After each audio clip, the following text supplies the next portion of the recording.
Pastoral Leadership, Part 3. First, let's go back to Ostrom's 8 principles of governing the commons and explore how they can be used by the leader. Governing Principle 1. Clearly define boundaries. Individuals or households who have rights to withdraw resources units from the common pool resource must be clearly defined, as must the boundaries of the common pool resource itself. So the first principle is knowing the game. Well, isn't that the point of a leader? Well, imagine being invited to the park to play a game of football. While in America you may be expecting to hit the gridiron, nearly everywhere else in the world they're talking about soccer. Knowing the game is ensuring that everybody is on the same page and making sure that we are all speaking the same language.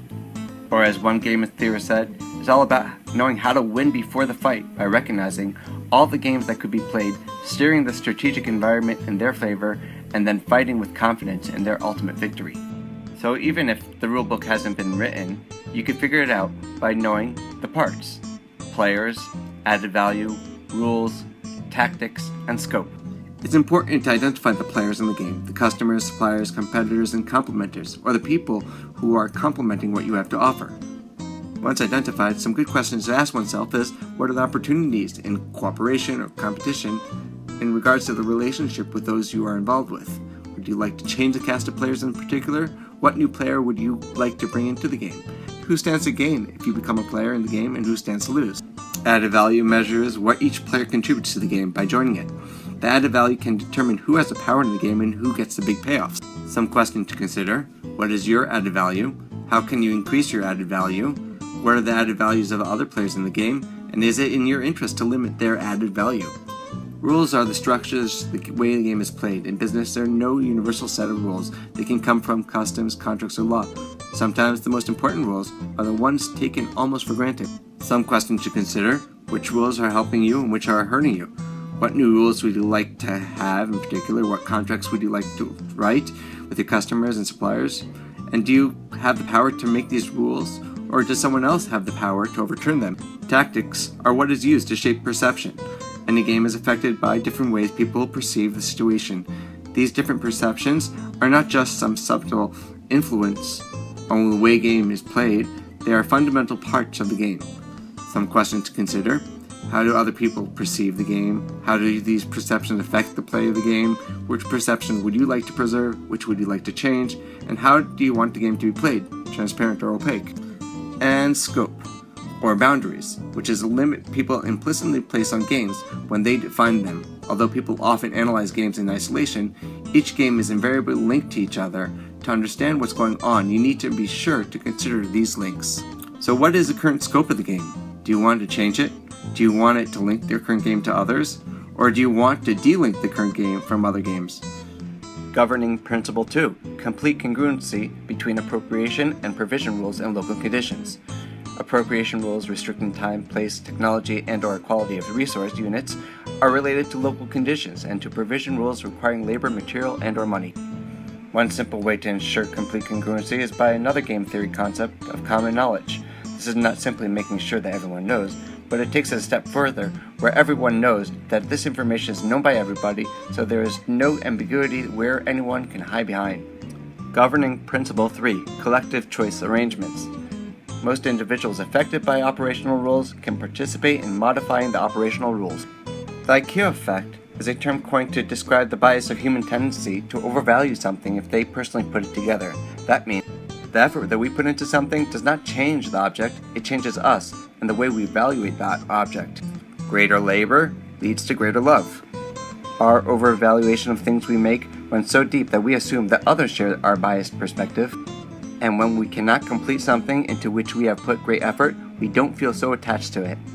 With this in mind, the pastoral leader should bring together the various different parties involved and work together on setting up a framework for the project. However, the leader must recognize human nature, which stipulates that if things don't go as well as planned, there could be very strong emotional backlash from the various parties, so it should be handled with great care and proper planning. Governing Principle 4. Monitoring. Monitors who actively audit common pool resource conditions and appropriator behaviors are accountable to the appropriators or are the appropriators. The next two principles, monitoring and gradual sanctions, are not so easy to implement without some backing up form of compliance mechanisms. Many leadership roles will be in institutions that do not have that type of luxury, but that does not mean one should skip these two principles. In fact, Martin Nowak, expert in evolutionary dynamics, argues that in nature there are examples of altruistic ways to ensure compliance which can also be used in the arena of public good. One way is to harness the power of indirect reciprocal altruism, which in terms of natural selection favors cooperation when observability is sufficiently high. Studies have shown that cooperation rates are much higher when actions are observable to others, since one's reputation is at stake. So by making it observable to others who is doing their part, and others want to make sure that their reputation is in good standing and want to make sure that their name is also observable, creating a monitoring system that is coming out of people's willingness to cooperate. Governing Principle 5. Gradual sanctions. Appropriators who violate operational rules are likely to be assessed gradual sanctions depending on the seriousness and context of the offense, by other appropriators, by officials accountable to these appropriators, or by both. Regarding punishment, Novak tries to find an alternative to that route, which could get very tricky for a leader. He argues that indirect reciprocal altruism can have a similar effect as punishment by focusing on two components of the equation: unambiguous expert information and public recognition for those who cooperate, similar to the way monitoring works. However, for each of these components, there's a very thin line that the leader has to walk. The information that is provided must be honest and reliable. If it was found to be embellished or incomplete, there's a real risk that all the confidence will be lost and the entire project can implode. And regarding harnessing the power of reputation, the leader must be prepared to live both publicly and privately, going beyond what she is preaching, because the second someone smells a hint of hypocrisy, all hell will surely break loose. Perhaps one could say the onus of punishment hangs on the leader. Governing Principle 6. Conflict resolution mechanisms. Appropriators and their officials have rapid access to low-cost, local arenas to resolve conflicts among appropriators or between appropriators and officials.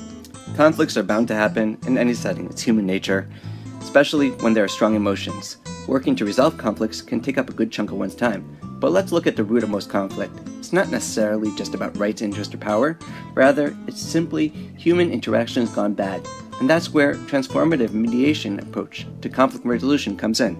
In order to properly deal with the conflict, the leader needs to focus on a number of specific skills: listening, reflecting, summarizing, questioning, to open up doors to invite further discussion on subjects raised by the parties, checking in on what the parties want to do at a choice point in the discussion, backing out, or being intentionally silent to allow party exchanges or silent part deliberation. Employing these skills will help go beyond helping the parties reach an agreement. Rather, it will help both parties shift towards their own personal strength, interpersonal responsibilities, and constructive interactions. The mediation will help end feelings of disempowerment, disrespect, and demonization that tend to spark conflict. In terms of anti-fragility, the final two governing principles are two sides of the same coin. Taleb uses the country of Switzerland as an example. It is considered the most stable country in the world and trusted with safeguarding much of the global wealth, but a very small central government, which is the heart of its stability.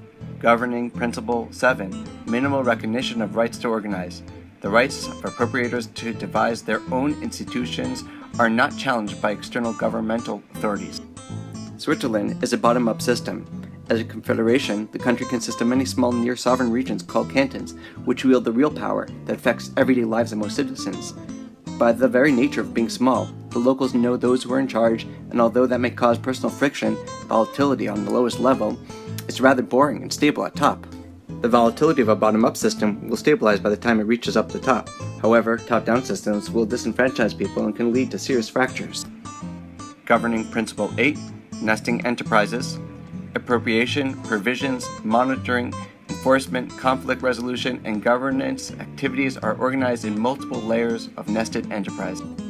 Now, there will be times when the project is part of a larger operation, where there are many moving parts.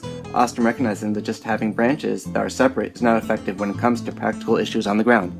If a manager who is in a city office is telling locals in the field what to do, the chances are the manager would be overlooking a number of important details, so by having overlap between levels of the organization will greatly enhance communication, understanding, and eventual cooperation. Taleb takes it one step further to express what is anti-fragile: skin in the game. Skin in the game is not just about getting scratched up, but everyone who is there giving orders and the leader must truly believe in what they are doing to the extent that their credibility is on the line. If an enterprise has a type of soul in the game, it will affect every level on the way down and will have a tangible impact on the ground.